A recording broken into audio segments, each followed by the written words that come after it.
Devendra Fadnavis, police तो तमाशा देखती रही है, तस्वीरों में दिख रहा है। जी बिल्कुल।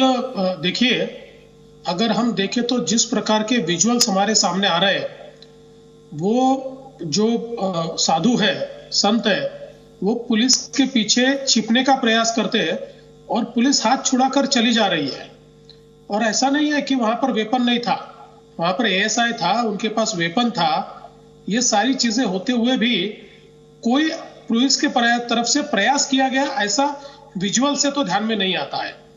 और मुझे ऐसा लगता है कि जिस क्रूरता के साथ मारा गया है, मैंने मेरी जिंदगी में ऐसी क्रूरता देखी नहीं। और पुलिस के सामने ऐसी क्रूरता करने की हिम्मत होती है, यह भी बड़ा आश्चर्य है। मैं ये मानता हूं कि अगर समझ लीजिए पुलिस कम थी, एक गोली हवा में चलती, तब भी कुछ ना कुछ भीड़ के ऊपर तो काबू आ सकता था। या फिर हमने ये भी देखा है कि वो एक चौकी वहां पर है, शायद वो फॉरेस्ट की चौकी है जिसके अंदर वो लोग थे, तो वहीं पर उनको प्रोटेक्ट करके और ज्यादा पुलिस फोर्स बुलाई जा सकती थी। पर ये कुछ भी होता हुआ दिखाई नहीं पड़ता, बल्कि वो साधु को स्वयं पुलिस बाहर लेकर आ रही है और जैसे उस पर हमला होता है, पुलिस ने छोड़ दिया है और फिर उसको ब्रूटली मारा जा रहा है।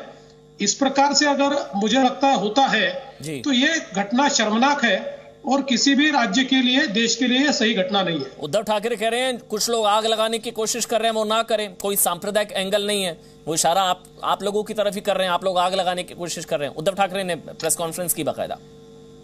देखिए, कोई आग लगाने का सवाल नहीं है। पूरे संत समाज में बहुत गुस्सा है और संत समाज का गुस्सा अगर फूटेगा तो उसको अगर आग लगाना बोलेंगे तो सही नहीं होगा, क्योंकि संत समाज को यह लगता है कि हमारे संत हैं, इन संतों को इतनी बर्बरता के साथ मारा गया है, पुलिस के सामने मारा गया है, तो संत समाज में गुस्सा तो आएगा। अब संत समाज अगर सवाल पूछता है तो उसको आग लगाना हम कहेंगे तो मुझे ऐसा लगता है बिल्कुल गलत होगा। और इससे पहले हमने देखा कि मॉब लिंचिंग के मामलों में किस प्रकार से अपने आप को लिबरल कहने वाले सूडो लिबरल्स और कुछ पार्टियां कितनी मुखर होकर बोलती थी, अब वो बोलने को तैयार नहीं है। अब वो लोग जो है वो मुंह छिपा कर बैठे हैं। तो मुझे लगता है हमको भी किसी प्रकार से इसको कम्युनल रूप देना नहीं है, लेकिन अगर संत समाज का गुस्सा फूटा है तो उसको जवाब तो देना पड़ेगा। पुलिस कैसे पीछे हटी, मतलब इसलिए इसको प्रायोजित कह लीजिए, कुछ भी लग रहा है ऐसा, पुलिस ने हाथ छोड़ दिया, बचाने की कोशिश तक नहीं की। नहीं, बिल्कुल आप जो बात कह रहे हैं उस बात में इसलिए दम है कि अगर आप विजुअल्स देखेंगे तो इन विजुअल्स में बहुत स्पष्ट रूप से ध्यान में आता है कि कहीं पर भी पुलिस ने बचाने की कोशिश नहीं की है। कई बार ये होता है कि आप कोशिश करते हो, भीड़ ज्यादा हो जाती है, आप नहीं बचा पाते, ये अलग बात होती है, लेकिन यहां पर तो बचाने की कोई कोशिश नहीं दिखती। दूसरी बात यह है, अगर हम ये देखें तो नहीं, पुलिस ने ऐसा क्यों किया, आपको क्यों लगता है? नहीं, देखिए, मैं उसके आगे जाकर कहता हूं, 16 को घटना घटी, 17 को एफआईआर हुआ और 18 तारीख तक पुलिस की तरफ से जो इसमें एक प्रेस नोट निकालनी पड़ती है। कोई भी, अगर आपको पता है, कोई भी एफआईआर रजिस्टर होता है तो पुलिस की रोज की प्रेस नोट निकलती है और उसमें एफआईआर का जिक्र होता है। 17 तारीख को इसका जिक्र नहीं होता, 18 तारीख को एफआईआर में इसका, 18 तारीख के प्रेस नोट में इसका जिक्र होता है। तो ये ऐसा क्यों है?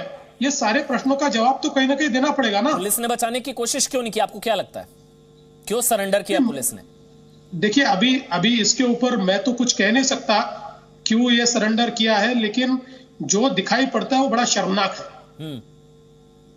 और अभी जिस तरह से कार्रवाई की जा रही है, 101 लोगों को गिरफ्तार किया गया है, वो जो त्वरित कार्रवाई उद्धव ठाकरे कह रहे हैं तुरंत की गई है, उससे आप संतुष्ट हैं?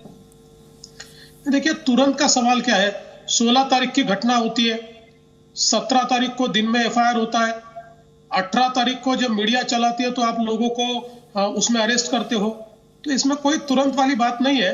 ये तो अगर मामला मीडिया में नहीं आता और हम लोग इसको अगर नहीं थोड़ा आगे ले जाते तो मुझे पता नहीं क्या होता, किसको अरेस्ट होती या नहीं होती। अब इसके ऊपर भी प्रश्न चिन्ह नजर आता है। बहुत बहुत शुक्रिया देवेंद्र फडणवीस।